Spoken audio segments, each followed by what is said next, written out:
Hello, and welcome to the second episode of Game Marmalade, spin-off of Game Jam.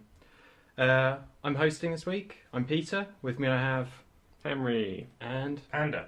Cool, and we'll get right into it with some news.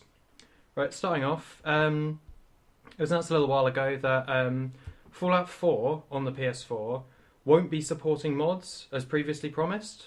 Like, one of the big things when Fallout 4 was announced was the fact that it would have the same experience across Xbox One, PC, and PS4. But apparently, Sony are refusing to approve the mod system that Bethesda want to implement, just because they want to be able to individually look through every mod that gets submitted and decide whether or not they want it in the game. They've got to look for penises. Basically, yeah. Okay, yeah.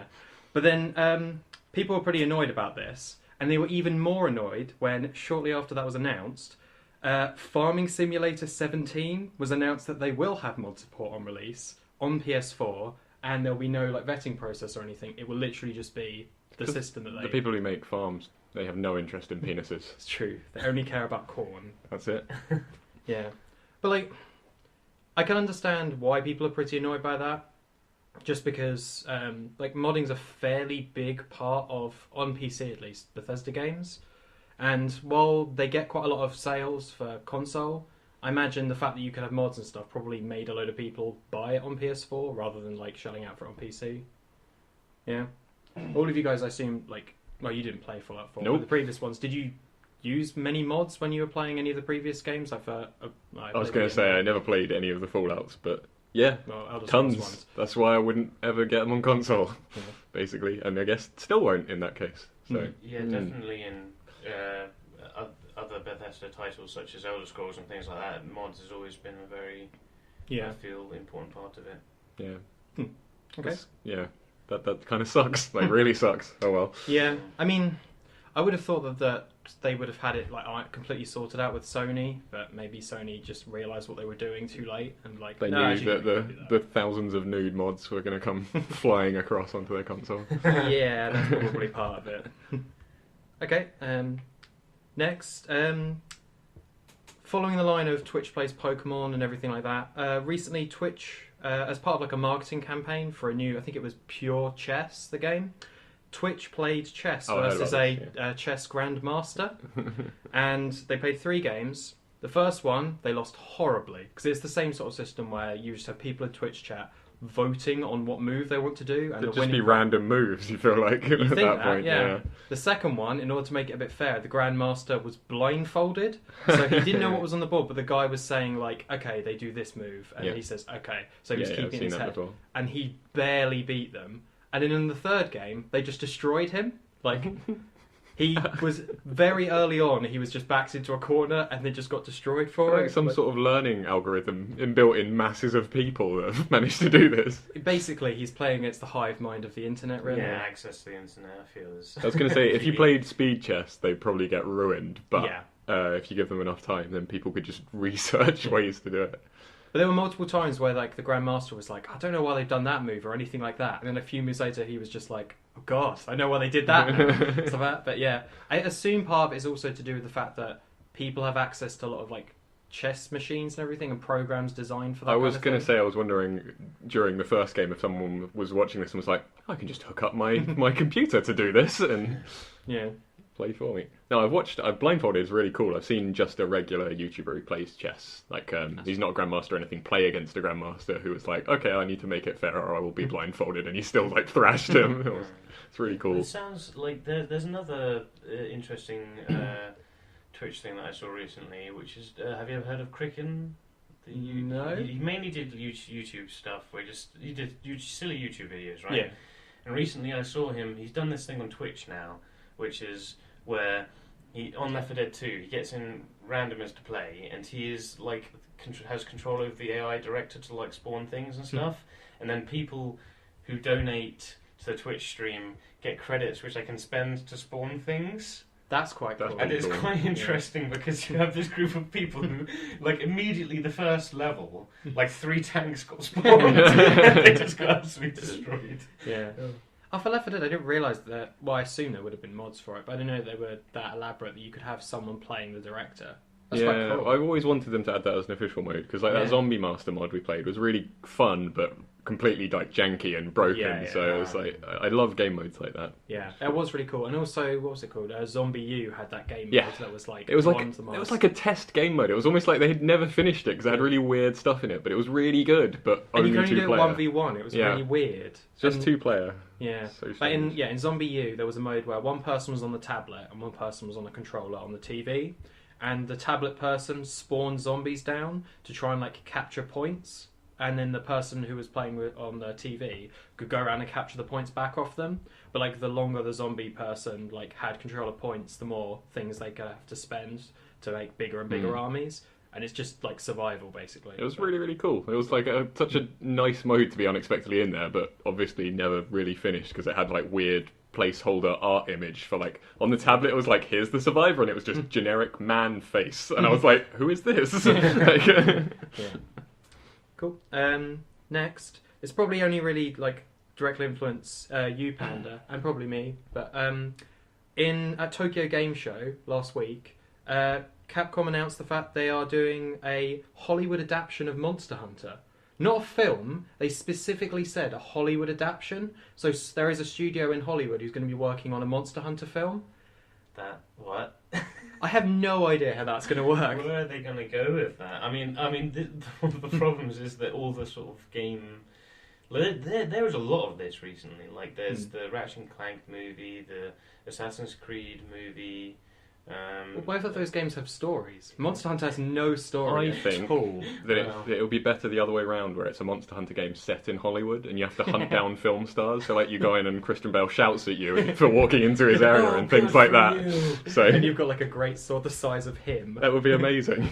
Yeah, but no, I can't imagine what it would be about. Unless they literally just have a film called Monster Hunter that's nothing to do with it, or you could plot any generic plot around that and have them have to go defeat big monster at some point. I mean, then why base it around a game that's pretty niche? Wasn't there a properly funded Dungeons and Dragons movie in the making? Yeah, there's also Dungeons and Dragons, yeah. Which is the same thing, where it's just such a broad, it's a broad genre, and you can make any sort of film you want out of it. Yeah, D&D is just a game system. It's you might as well not call it Dungeons and Dragons, call it something else, and then just set it in the universe. But I guess they want people to, yeah. I mean, because there've been animes and manga and stuff like that based on Monster Hunter, and you can kind of see that because it's the main target audience is Japan, but Monster Hunter's pretty niche, there's no story, and if you did add a story to it, probably the people who like Monster Hunter wouldn't be happy with it. So, it just seems like an interesting play. Still, I'm excited about it. If they do it, there's a chance they could do it well. I don't know. I mean, it's just the fear of this big boom of. So I think it's the comic book movies, isn't it? People have gone, oh, they're really successful. Now let's release all these game movies, and I just see this going in a bad direction. Because Ratchet and Clank didn't do that great, did it? But not really. They don't go through the same process where the comic book ones will be here's Iron Man. Most people know who Iron Man is at least, or here's Batman, and then they do the more niche ones. Whereas this, it's here's Monster Hunter, and then most people will be like, what? You say that Iron Man was pretty unknown before the first film. A lot of people don't remember it. He wasn't that famous. The Robert Downey Jr. stuff made him way bigger. Yeah, I have no doubt on that, but I think people would at least recognise that it's a character from the comic books and things, whereas I don't think people in the West, other than very select people, are aware of Monster Hunter and would be like, oh, it's a video game, what? Yeah. I also feel like Iron Man's a more relatable superhero than most because he is just a guy in with technology, right? Whereas Monster Hunter's going to be some people running around with monsters and stuff. Well, I guess there are films like that all the time, but I mean, in my mind, the one good thing I could think about it is the fact that unlike a film like the Warcraft film, where there's a chance that someone who really likes the story of Monster Hunter, because there isn't really a story. What if it's that monster doesn't have gills at that exact point on its body? You'll have people like that instead. Yeah, true. Except there'll be a lot less people, because a lot fewer people play Monster Hunter. Yeah, interesting. I don't know, I'm kind of excited. If it actually comes about, then I'll definitely see it. So that combination of notes provides a different buff from landing on. How dare they? Yeah. Okay. Sega recently, or the Sega marketing team, have been quite active. They've been active on Twitter for quite a while now. Sonic the Hedgehog one. The guy running that is amazing. He's amazing. It's best. Yeah. But the Sega one as well has been posting on YouTube videos, like loads of Sonic and like various Sega fan games and everything. Basically just making jokes about the fact that if they were Nintendo, they would have like DMCA'd it or like shut them down. Like one of the ones, there was like a Sonic fan game and they posted BRB DMCA time. Just kidding. Keep making great stuff, Sonic fans. Yeah. And this is basically them just trying to ride off like all of the bad press that Nintendo has been on a run taking down everything at the moment. Like they're going crazy over it. But yeah, because there was like Pokemon Uranium was like a big thing that came out. A mod that had been worked on for like 5 or 6 years or something. Just ridiculous. don't call it Pokemon. Just call it like I don't know. Yeah. I was like there are bad things you could change Fan my name games, into. I So perfectly understand Nintendo stance. YouTube videos, they are way out of touch and have no idea what they're doing. But yeah, fan games are stupid. Yeah. Like with YouTube, you can't post footage of Nintendo games unless you're a Nintendo partner, and they take most of the profits from it, and they're really restrictive about the sort of stuff you can have in your videos. So basically, no one does it. Right. So there it's are just no silly. Let's They don't get Plays. any advertising from it. It's It destroys so advertising. stupid. Yeah, because there's a load of games that like I would not even consider playing, but then I'd watch like a Let's Play of it, or even like 5 minutes of gameplay that some YouTubers put up, and I'd be like, oh, that looks really good. Yeah. The other thing as well is that Nintendo games are like they're kind of the only people who make good local multiplayer games anymore, and that's a really fun thing to watch people that you follow on YouTube or something play when it's a collective of people playing a fun game, and then you're like, oh, that looks really good. I'd like to play that with my friends, but no, just no. Yeah. Actually, connecting to that, Miyamoto recently was speaking about VR.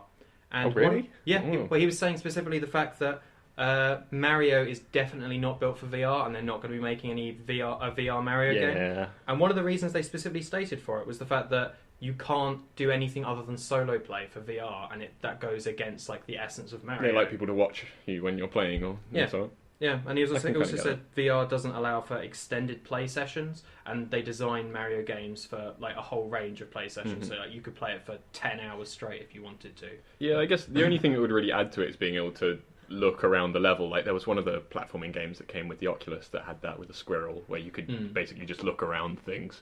But like it would also takes away some of the stuff like where you have forced perspective making pictures and things like that. I guess you could easily miss that in VR. But I can understand that. Like something like Metroid would be cool. You could do that.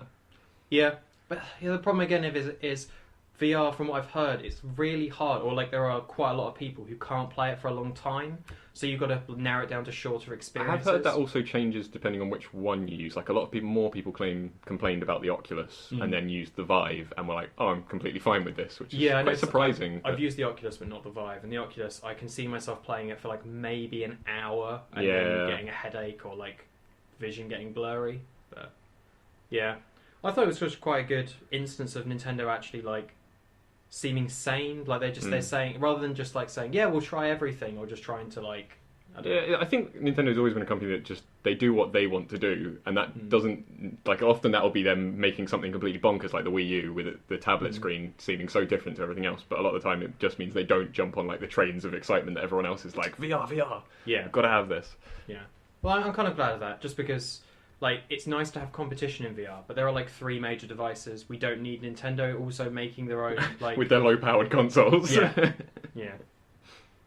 They already tried VR, but it didn't go well. Oh yeah, they learned from Virtual Boy. Yeah. Continuing with Nintendo a bit more, there may have been a leak in terms of the release date for Legend of Zelda: Breath of the Wild.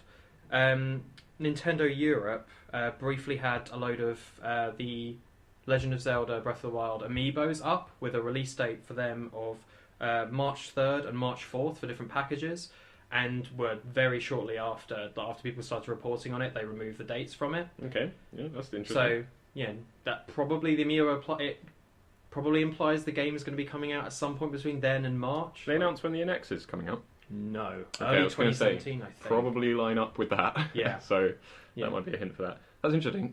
I forgot to mention this. When you said about Monster Hunter, did you see the Legend of Zelda Monster Hunter thing? No. There was a very brief thing on a Japanese thing. My girlfriend linked it to me. I can't remember what the details it was, but I was watching it, and it was basically like the same world as Skyward Sword, it looked like. with like a very little Link running around fighting stuff, and I was like, this looks quite a bit like Monster Hunter, at least what I've seen of Monster Hunter, because I don't play it. And then at the end of it, it basically was like an advert for like a Monster Hunter with a Zelda variant. Yeah, Monster Hunter Stories. No, it's not the cat one. Monster Hunter Stories is like a new story-based game that they're working on that's coming out soon. Yeah, because there's a guy who makes loads of videos about Monster Hunter and everything, and he's recently been posting videos about it. Yeah, that guy's Gaijin Hunter, and he makes videos like just tutorials on how to play the game, and he's been saying about how he's like really, really excited for it. And apparently in Japan, like people are really pumped about it as well, like people queuing to get in the pre-orders at stores. Okay. So I mean, you have the internet, like. Yeah. You just press a button, you don't need to queue, it's fine. But yeah, no, take a look at it. It looks pretty cool. Yeah, I've heard of it. I've not really actually seen like any details of it really, other than the It was only on a Japanese Twitter. So okay. Yeah, I think someone retweeted it and then it was just like, what is this? Well, hopefully it comes to the West. That'd be cool. Yeah. Onto something slightly less positive. I don't know if you remember, it was quite a while ago when we were doing the Game Jam radio show. I mentioned at one point that the company Digital Homicide were suing Jim Sterling for videos that he'd made about their very terrible games. Yeah, I have heard about this. Yeah, as in basically they've been making games for quite a while now. They got them through Steam. Bad games. Very bad games that basically just buy assets off the Unity store and then sell them. So they're pretty terrible. Jim Sterling made a few videos about it, and they told him like to stop it and like did DMCA requests for it. Jim Sterling went on not a podcast, like an interview thing between them where he talked to them, and the guy ended up just shouting at him and being an idiot. And then he started trying to sue him, and legal proceedings are still going on. It's something ridiculous, like $5 million or something for damages. But now, a couple of weeks ago, Valve announced the fact that they're removing all Digital Homicide games from their store due to Digital Homicide being... what was the word? Hostile to their consumers. It's so good. Yeah, because all their games have been removed, and then a few days later, Digital Homicide announced that they're suing Valve. They also said they're going to sue everyone who'd commented badly on their games. Yeah, they did. Just like... Why are they suing Valve? They're going to lose that. Yeah. Apparently, they have 2,000 screenshots of like people complaining. Like people harassing them and complaining and giving them death threats and stuff. And most of the ones that they posted are literally just ones like very clearly for little kids who've watched Jim Sterling's video and going like, "This game is the worst. I hate you." And it's just it's like you can't really sue someone over that. Oh, I mean, companies have tried this before. It's like the travel companies who try and like cheat people out of money if they give them bad reviews on like travel websites and stuff, and I'm just like, this is complete nonsense. Like, yeah, I could understand them kind of having a case if they were like, oh, we're suing you because you removed all our games for it and that was unjust and everything. But their post about it does not mention that. It's literally just like, you didn't deal with your customers who were being mean to us. Yeah, so, I mean, like even something like you can have serious cases of people like who have a lot of YouTube followers or Twitter followers inciting people to go and harass kids. That's not even a case of this. Yeah, it's like he just did a video going, these games are bad, these people are very badly behaved. That was it. Like, yeah.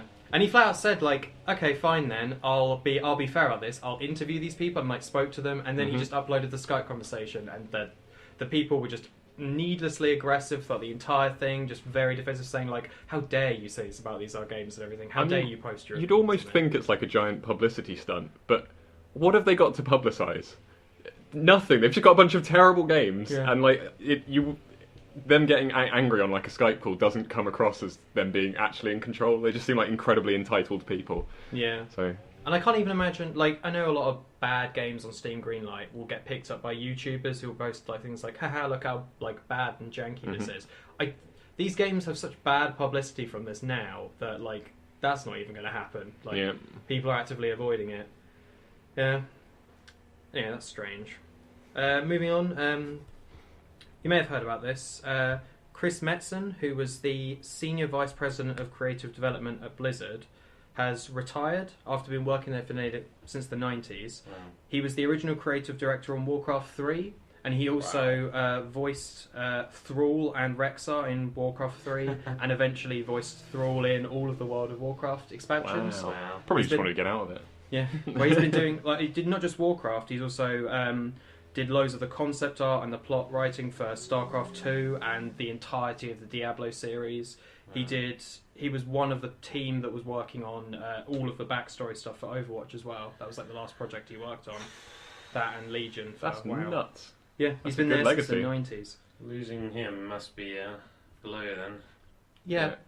I always think about how it must be interesting being someone in that position where you were probably working at the company and then you make a game and you're doing like voice acting work probably because you didn't really have the funding to hire good people or you didn't know any good people to do it, and then watching your company like become one of the biggest or like most well-known game developing companies. And then you have to keep doing the voice. Yeah, and they're just like, keep doing the voice. And I'm like, I've got work to do. I need to write these scripts. No, be Thrall.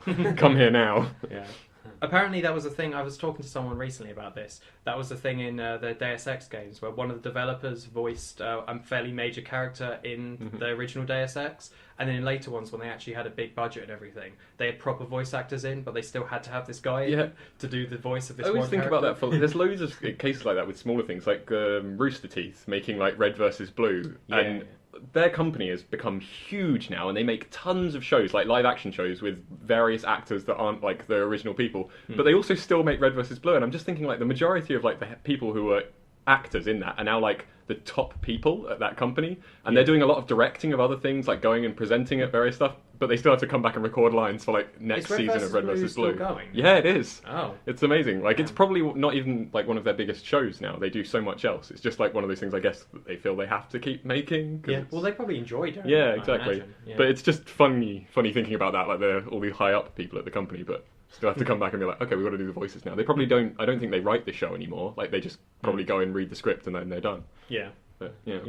But then going back to Chris Metzner briefly, as a like going away present, I thought this was really cool. Because one of the last things he'd worked on was Overwatch, they gave him a large like copper statue of him and young Winston from the video. He did all the plot writing for like all of those videos and everything like that. So there's a video of like him in the position of that doctor who was in the Winston video, and there's like baby Winston. It's like his proper metal statue. That's cute, but the plot for that video was terrible. Oh yeah. As in like there are some lot of really cool things and also fairly questionable things that he's made. Like he did the original concept art for Soldier 76 back in 1995. Wow. Yeah. Is that when he started on Titan? No, he just made the character, and then when they were working on Titan, he was like, I've got this character, and put it in, basically. Everyone was like, yes, sir, of course, sir. Yeah, but like it's on his website. Someone posted, it was on like a Reddit thread or something like, yeah, this is from his website back in like 1995, and it's literally a picture of Soldier 76, but like where he's got sort of a mask on, but you can tell it's still the jacket. It's got, and I think the reason he was called Soldier 76 isn't anything to do with specifically the design. It was to do with the fact that that was just like the 76th drawing that he'd done of the series, and they just used that name as like a reference to it. Yeah, I like it when names come from stuff like that. Yeah. See, the thing is, like, everyone says about how Soldier 76 is like the most generic character in there, and he really is. But because all of the others are so unique, I'm totally okay with him being in there because he's just like the one guy who's like regular soldier man, Call of Duty man. Yeah, but yeah, that's that cool. Makes him unique. Exactly, yeah, he makes him unique. Yeah, the only man who can sprint in the game. Okay, finishing off the news. Developers who've been working on Mass Effect Andromeda have recently been doing quite a lot of interviews, actually, about the development process so far. Ooh. And there's been some interesting stuff they've been mentioning, actually, which I thought I'd bring up.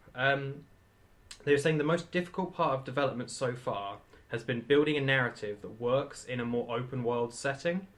So they're aiming to move away from the linear structure of the first 3 games, which I can kind of see, because with Inquisition they moved away from fairly linear in the first one. Obviously it was like you could go where you wanted to, but Inquisition was like there are loads of maps and like you don't have to do any of them in any order or anything like that.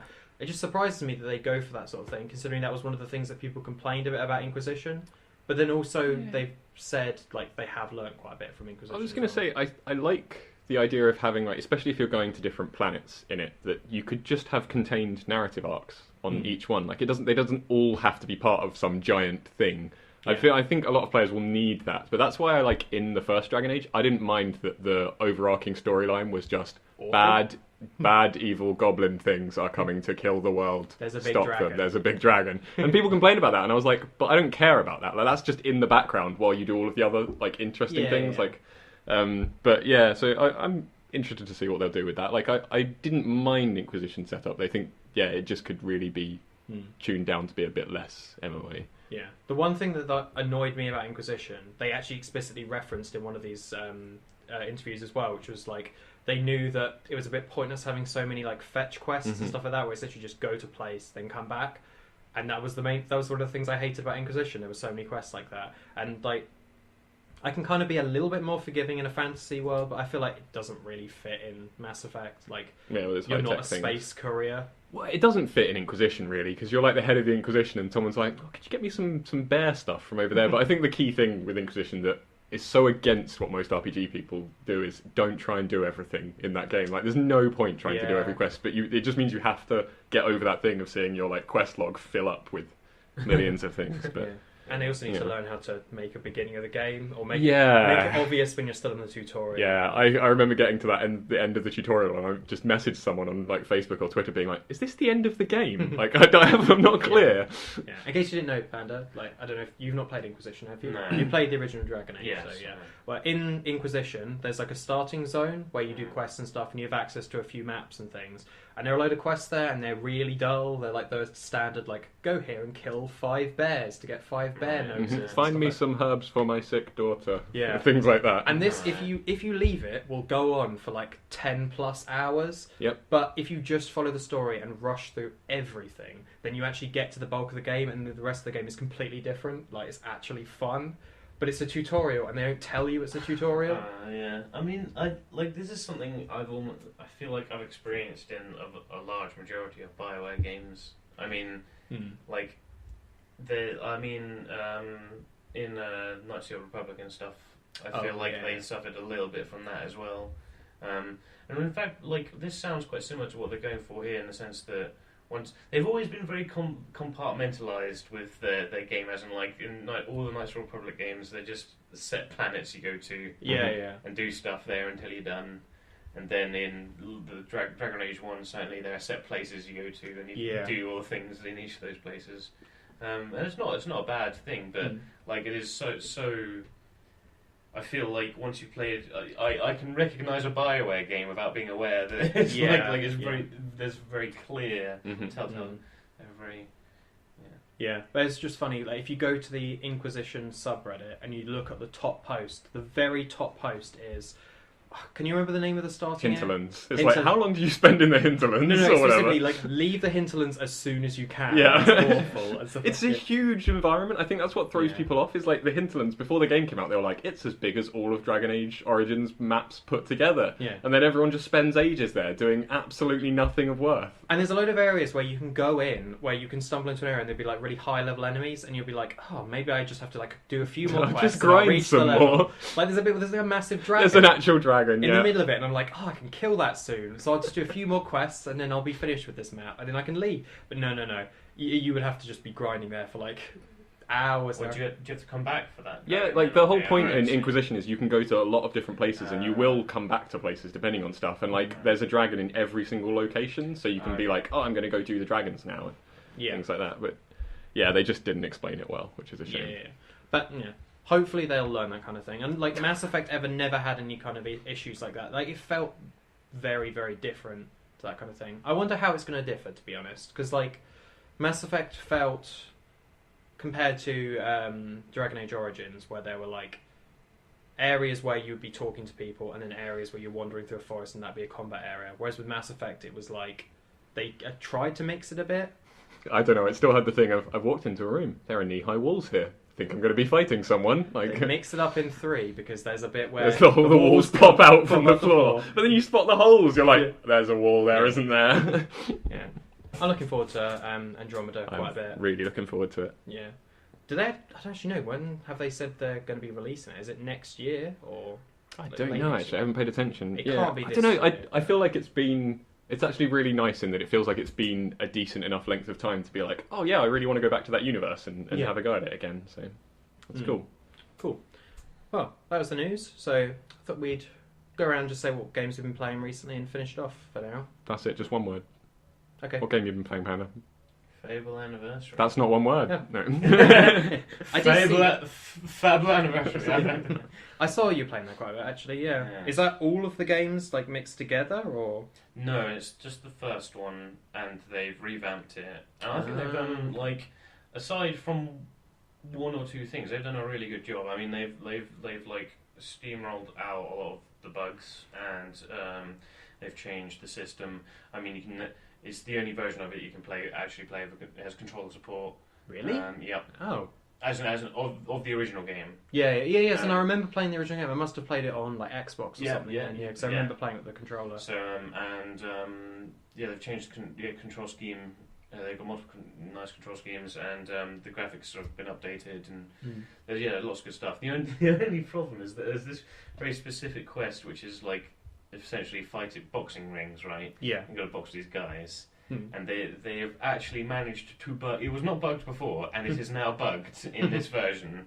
And it is the worst, because it's essentially like when you go to punch somebody, they're meant to recoil, and therefore can't punch you back. But every now and then, they'll just punch through your punch.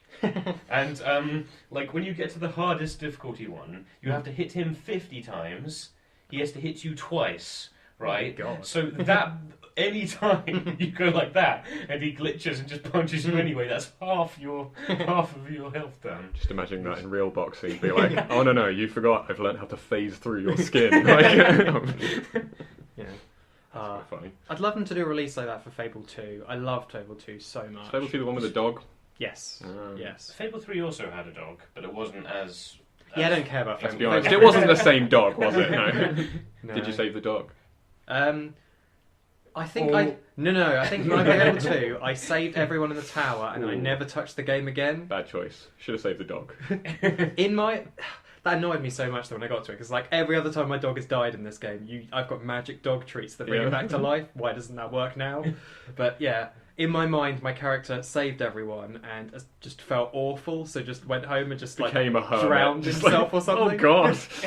But the ending of that game I wasn't a fan of, but actually no, there was one bit of the ending I really liked. If you took too long making the decision about like whether or not how you want to deal with the bad guy, the guy with you who is voiced by Stephen Fry, who's like the rogue guy who's kind of a dick, but he literally will just go like, I'm sick of waiting, and then just shoot him for you, and you won't have a choice if you take too long. I've never played the game, but I liked the choices in those options, because like the dog dying is almost like what would happen if it was a film or something, because it'll be like he saves everyone but loses like the person who's been with him the whole time.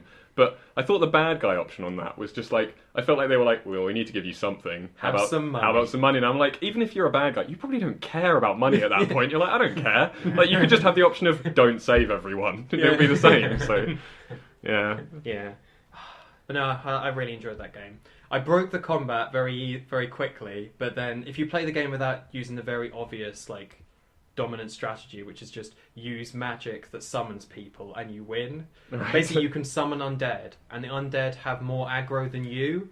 So if you're able to get one summon spell off, you can just hide in the corner or like stand in the middle of a battlefield just firing spells, and everyone's like, actually, I'll fight that skeleton instead of the guy who's like the idea killing. of you in the corner being like, skeleton. The problem, I feel that's one of the problems, but also not problems with how Fable is built. Yeah. Like they didn't really think, but the spells are not balanced in any way. But that's, like, I don't mind that in single-player games. Just, have fun, do it however you want. I mean, in the first one, slow time is just the most broken thing ever, because you just press it, and just run around behind whatever enemy you're fighting and hit them. As it would be in real life. It's like in Dishonored, where you're just like, I'll just walk behind you now and stab you. Exactly. Yeah.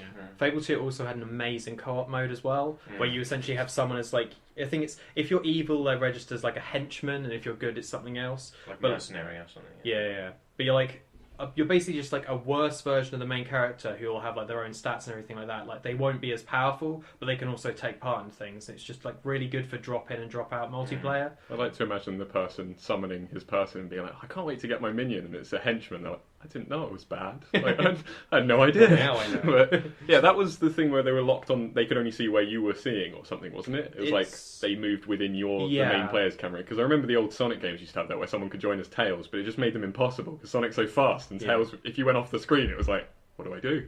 I'm dead. Yeah. I assume Fable didn't have the same problems, but if they did it, they could do basically what all of the Lego games have done, where like if you move apart, then it splits the screen in the middle. I hate that because Really? it because of the way it rotates it like you can't see as much. So I always wanted it to just split down the middle, and that was it, and then it would just join you up in the middle. But it splits and like moves round each other. It rotates, yeah. But like it moves round each other and then separates if you go too far. And I was like, I can't. Turn it off. You can turn it off, but I liked it to a degree. Like I liked the separation, but I didn't like that it would split in a direction and then change to vertical or something like that. And I was like, it was weird. interesting. It was an interesting concept. Yeah, it's a good way to do it. Yeah. I kind of wish there were more games that do the multiplayer like Fable 2 did, where it's like you can play the single player game, but you can also drop into the co-op. It's not like the whole way through. Well, I like Nintendo's quite good for little things like that. Just having someone be able to like collect the stuff in Mario Galaxy with the Wiimote and things. Like they're really nice additions, so that because I like watching other people play games. I know my sisters like watching me play games as well, and it just gives you something that you can help out with. They'll be like, oh, I'm getting involved in this, which is. It's also really good for people with little kids, like. Where they can play the game, but like if they're not sure what to do, it's not like a losing condition or anything like that if they mess up. Yeah. So yeah, Mario Galaxy was really good for that because you're like, I remember playing the game with like one of my little cousins, and he would actually be doing things, and you could rather than giving him like a controller that does nothing, you could actually like have them do something stuff. people do. Yeah, you give their kids controllers that do nothing, and be like, yeah, you're playing the game. Yeah, that's a really common thing. Yeah. Okay. Yeah. So did they ever do a Fable 2 release for PC? Nope. It's never. 1 and 3 have been on PC, but you can't get 2.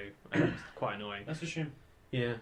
I think it's only been only on Xbox 360, possibly due to just some deal they had. But I think it would sell if they released it on PC. Definitely. Yeah. Well, Fable 2 is known for being like the good one before they messed it up with 3. So yeah. Especially considering like all those Final Fantasy games that have been like released after all this time are doing really well on Steam. Yeah. Yeah. Re-releasing is a big thing. Yeah. Well, I've been playing a game. You've also been playing it as well, Henry. Duelyst. Yeah, Duelyst. I want to talk about Duelyst. Yeah. Have you seen anything of Duelyst? No. Okay. It's basically a card game on a grid.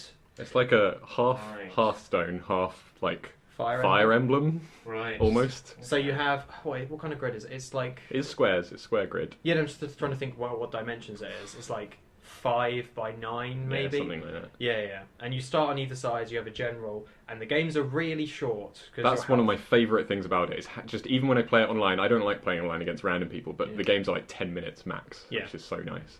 But like you have a hand of 6 monsters. Basically, all the art in this game is just like pixel art, and it's beautifully done. It's really well animated and like just looks really nice.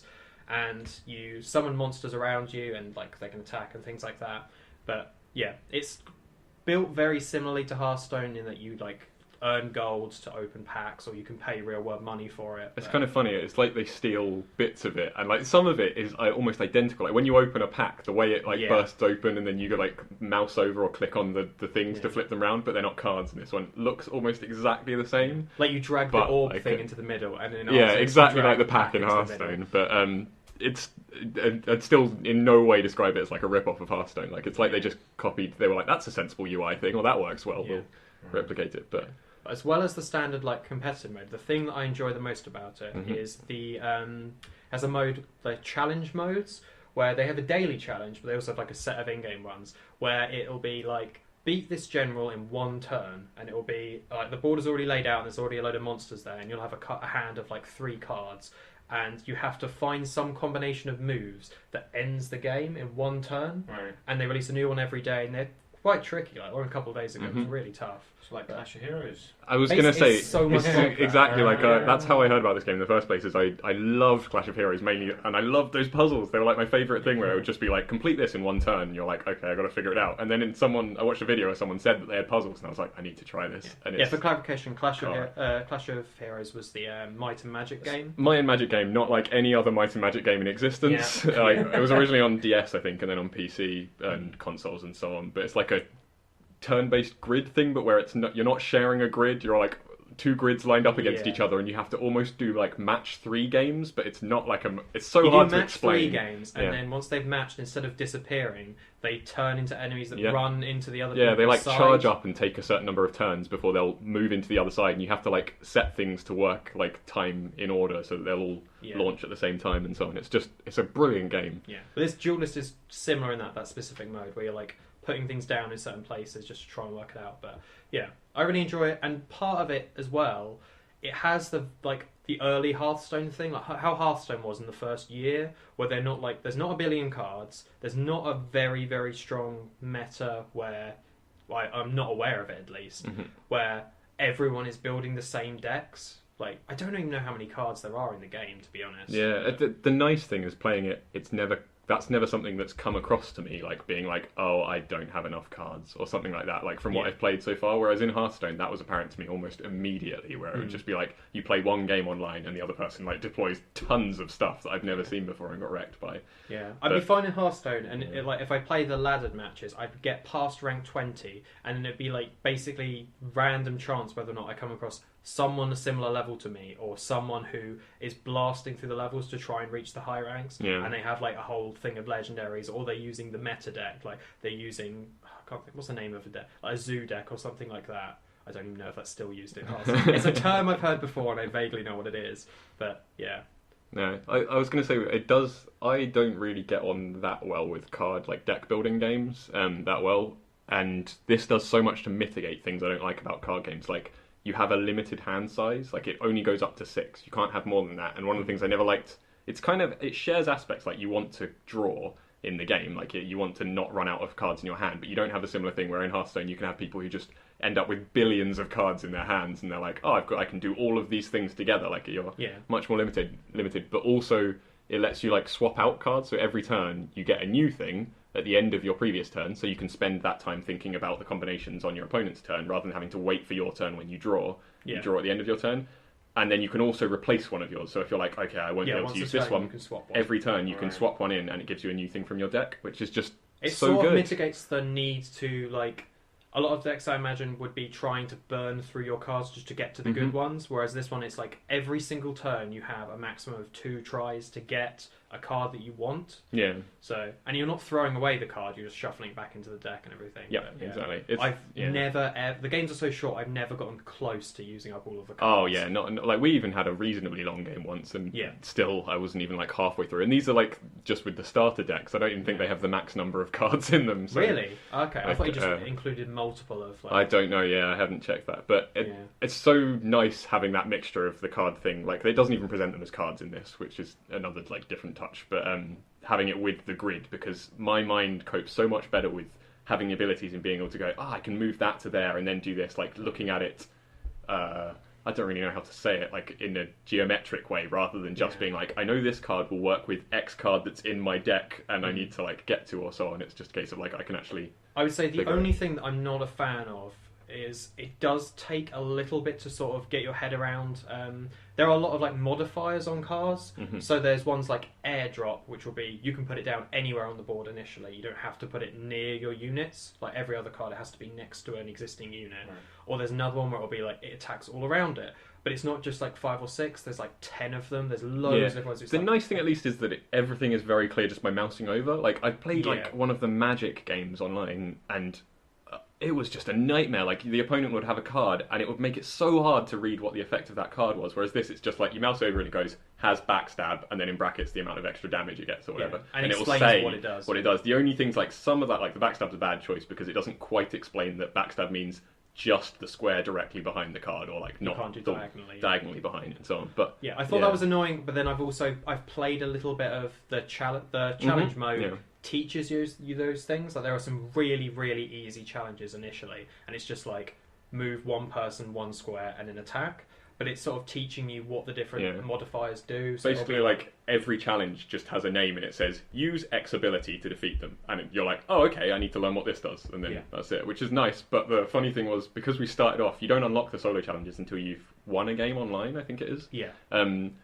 And we started off playing the daily challenges, which are way harder. So I did like 3 daily challenges where you have to sit there and think and be like, okay, I've got to figure out what all of these abilities I've never seen before do, and then I can do it. And then you go to the solo challenge, and it's like, use one ability, and I'm like, oh, okay, just move, complete, and you just like blitz through them all. Yeah, or like, because you have to win one game online. So the first time I played online, I was coming across people where they had things like, they can attack every single one in the same column as them and stuff like that. I was like, oh my god, I realised you could do that, and things like that. But like, yeah, I wish the tutorial ones were available just from the beginning. I was going to say, it's not that much of an issue. The game is free to play, worth mentioning. I don't think we actually said that, so it's well worth trying, like, if you can. But I was going to say, because I haven't even paid anything towards it, and I'm really enjoying it, I would pay to get more of just challenges. Like, if they released that as a pack, like, that's the thing you were mentioning about how, at the moment, it doesn't have loads of expansions with lots of extra decks. It's got, like, one, I think. Yeah. That's one of the things that would put me off in a long time, is if they kept adding new creatures and so on, and then it gets way too complicated and you have to remember too much. Whereas if, like, they just went, hey, you can just pay, like, us, like, $5 or whatever for, like, a set of daily challenge things or whatever to complete, I'd be like, yes, I will do that. One other thing I also mentioned before we finish off, so we're not talking about Duelyst for so long. Duelyst is good! Yeah, is the fact that it's not just... it's on Steam, and it's free to play on that. You can also just download it off their site, and it's their own separate download. But you also, on their website, you can just play it from in a browser, and it's the full version of the game. So you just go on Chrome, it works through Chrome, and you can just play the full game on there, and it works. It means you can play it like on any device. Like, you can play it on your tablet or like on... You don't need to install anything. It's great. You run it. It's great. Yeah. I would say well worth at least looking it up, like, not just in pictures, but in the video of it, because all the animations are amazing for like the attacks and so on. It's really good. Yeah. So give that a try. Cool. This has been the second episode of Game Marmalade. Sponsored by Duelyst? No. Oh, I wish. Right. So I guess we use the standard sign-off that was established in the previous episode. Huh? Yeah.